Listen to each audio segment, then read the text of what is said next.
Hello નમસ્તે. આજે આપણે કરીશું કાર્યક્ષમતાના ગુણોત્તરો. આપણે આગળ સદ્ધરતાના ગુણોત્તરો કર્યા, હવે આપણે કરીશું કાર્યક્ષમતાના ગુણોત્તરો. આપણી પ્રવૃત્તિ એના ગુણોત્તરો. ધંધાકીય એકમ દ્વારા પ્રાપ્ત કરવામાં આવેલી સાધન સંપત્તિ અને સાધનોનો કાર્યક્ષમ ઉપયોગ કરવાથી ધંધાની નફાકારકતામાં વધારો થાય છે. એ તો આપણને બધાને ખબર જ છે કે આપણે જે ધંધામાં સંપત્તિ છે, આપણા સાધનો છે, એનો જો આપણે કાર્યક્ષમ ઉપયોગ કરીએ તો આપણે ધંધાની નફાકારકતામાં ચોક્કસ વધારો કરી શકીએ. હિસાબી પદ્ધતિમાં આ અનુસંધાને કાર્યક્ષમતા અથવા પ્રવૃત્તિના ગુણોત્તરો વિકસાવવામાં આવ્યા છે. અભ્યાસક્રમમાં નીચે પ્રમાણેના ગુણોત્તરોનો સમાવેશ થાય છે. આ ગુણોત્તરો વખતમાં શોધવામાં આવે છે, એટલે કે ટાઈમમાં શોધવામાં આવે છે. ત્યારબાદ દેવાદારનો ઉથલો અને દેવાદારોના ઉથલાની ઉપરથી દેવાદારોનો ઉઘરાણીનો સમય અને લેણદારોના ઉથલા ઉપરથી લેણદારોનો ચૂકવણીનો સમય શોધાય છે. આ સમય દિવસો, અઠવાડિયા અને મહિનાના સ્વરૂપમાં હોય છે. આ જે ટાઈમમાં આપણને મળશે એનો જવાબ તો હવે જોઈએ. સ્ટોકનો ઉથલો, પછી કાર્યશીલ મૂડીનો ઉથલો, દેવાદારનો ઉથલો અને લેણદારનો ઉથલો.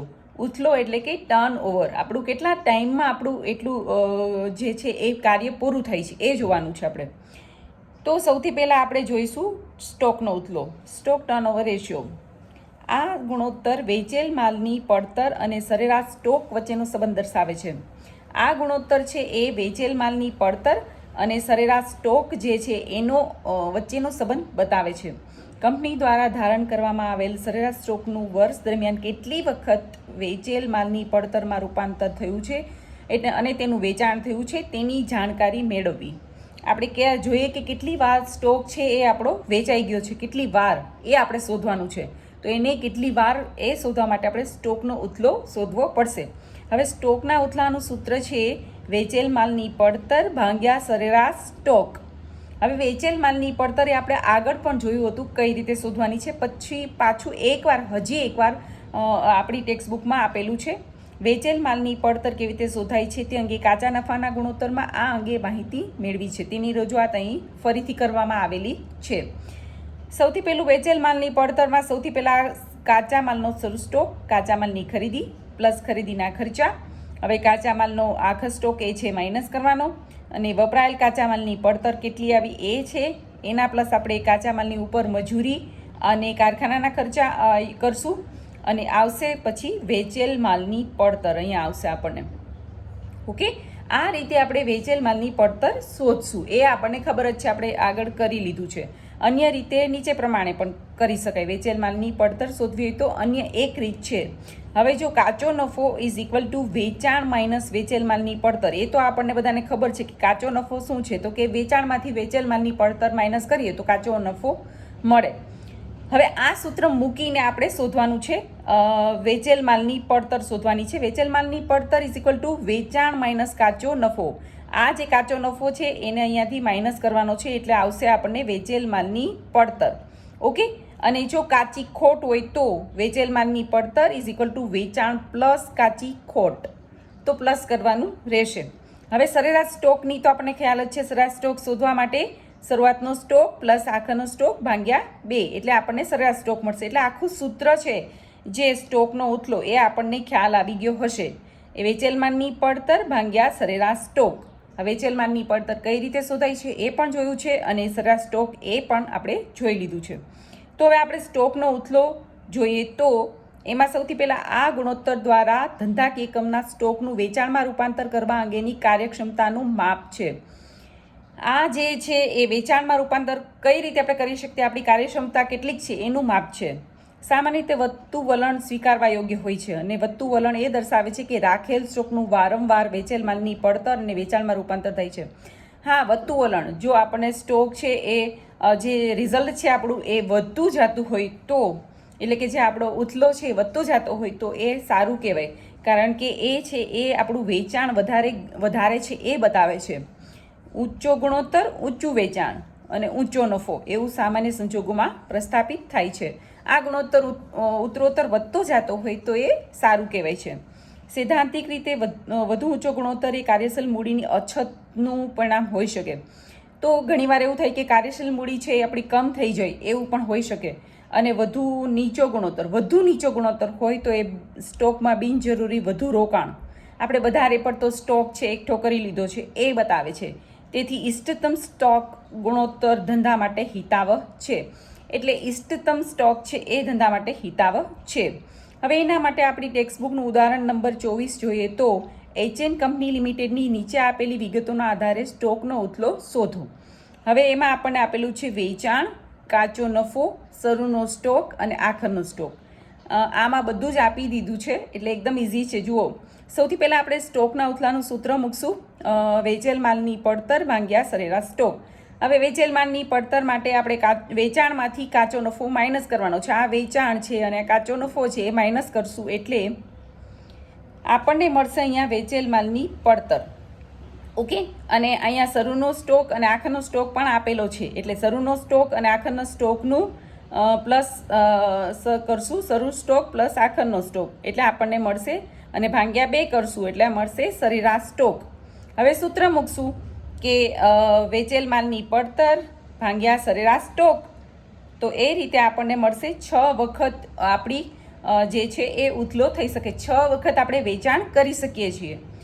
ઓકે, હવે એના પછી આ તો એકદમ ઇઝી ઉદાહરણ છે. એના પછી મેં થોડુંક અલગ ઉદાહરણ લીધું છે. તો એના પછીનું ઉદાહરણ જોઈએ તો આપણી ટેક્સ્ટબુકનું જ ઉદાહરણ છે 25. ડીડી કંપની લિમિટેડની નીચે આપેલ વિગતોના આધારે સ્ટોક ઉથલાની ગણતરી કરો.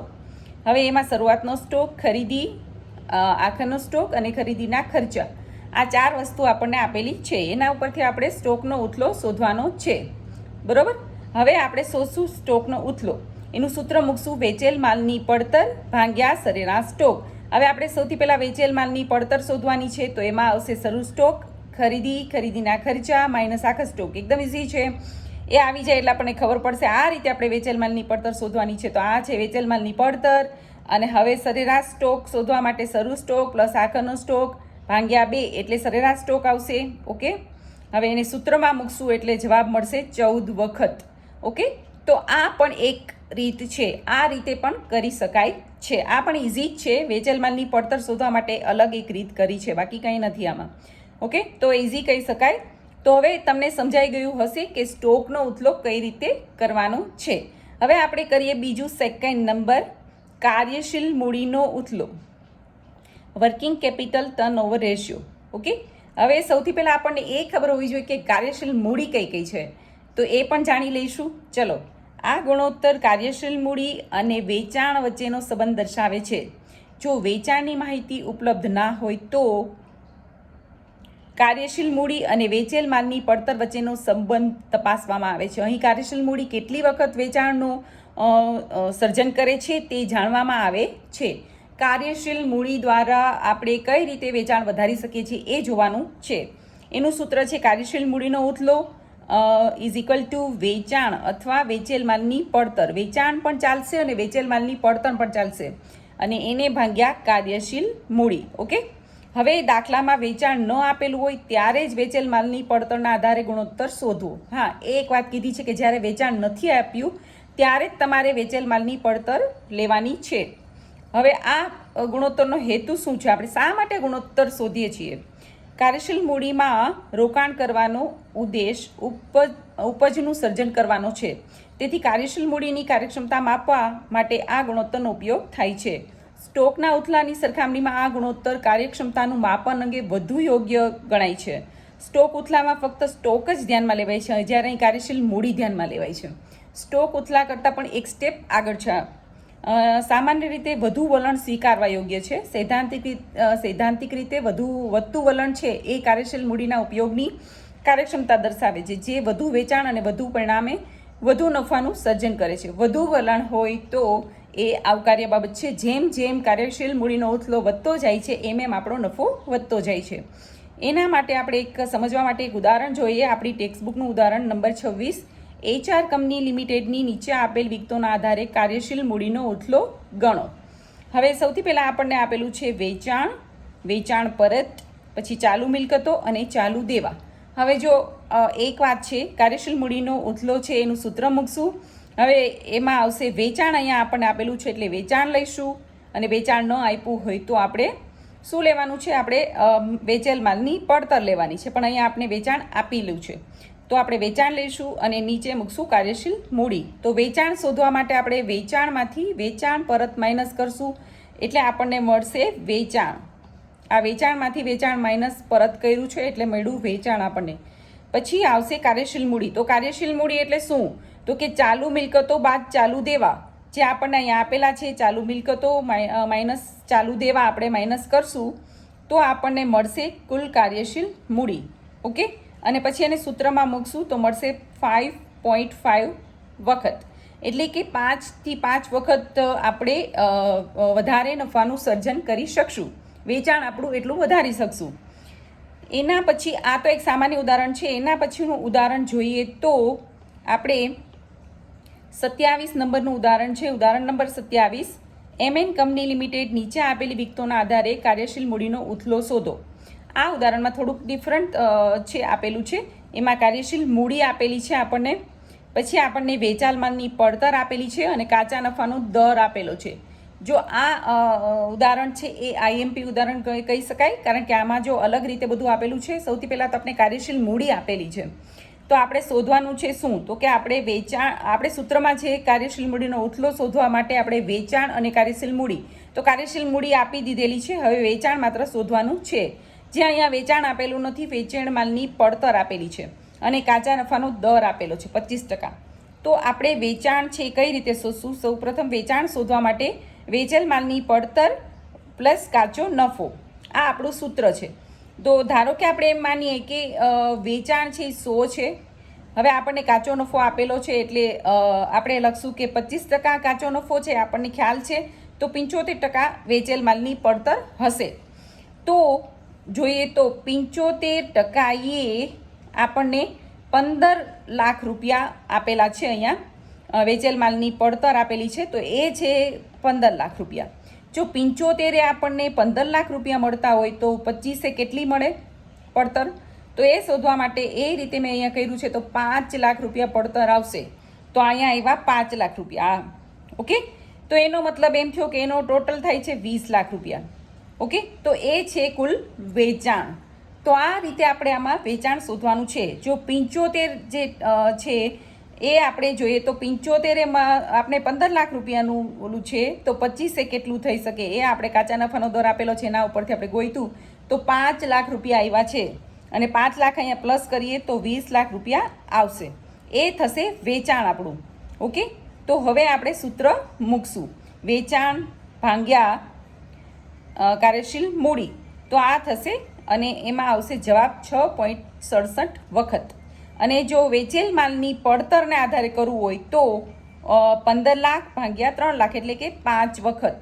અહીંયા એ પણ આપેલું છે. ઓકે, જો આ 15 લાખ છે એને ભાગ્યા 3 લાખ જે કાર્યશીલ મૂડી છે તો 5 વખત આવશે. બંને રીતે આપણે કરીને બતાવ્યું છે. ઓકે, હવે જોઈશું આપણે એના પછીનું ઉદાહરણ. આ થોડુંક અલગ છે થોડુંક, એટલે મેં આ ઉદાહરણને લીધું છે. ઉદાહરણ નંબર 28, MM કંપની લિમિટેડની નીચેની વિગતોના આધારે કાર્યશીલ મૂડીનો ઉથલો શોધો. કુલ મિલકતો આપણને આપેલી છે, બિનચાલુ મિલકતો અને કુલ દેવા આપણને આપેલા છે. બિનચાલુ દેવા પણ આપેલા છે અને વેચાણ આપણને આપેલું છે. સૌથી પહેલાં આપણે કાર્યશીલ મૂડીનો ઉથલો ઇઝ ઇક્વલ ટુ વેચાણ ભાગ્યા કાર્યશીલ મૂડી. વેચાણ આપણને આપેલું છે, બરોબર. તો એ વેચાણ તો છે જ તૈયાર આપણી પાસે.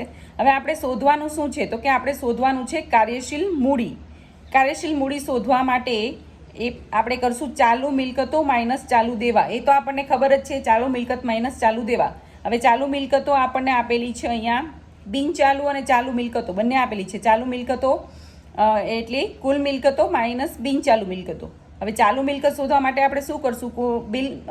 જે મિલકતો છે 45 લાખની, એમાંથી આપણે બિનચાલુ મિલકતો છે 30 લાખની, એ બાદ કરશું એટલે આપણને મળશે 15 લાખ રૂપિયા. એ આવશે ચાલુ મિલકતો. ઓકે, હવે ચાલુ દેવા પણ શોધશું. હવે કુલ દેવામાંથી આપણે બિનચાલુ દેવા માઇનસ કરશું એટલે આપણને મળશે ચાલુ દેવા.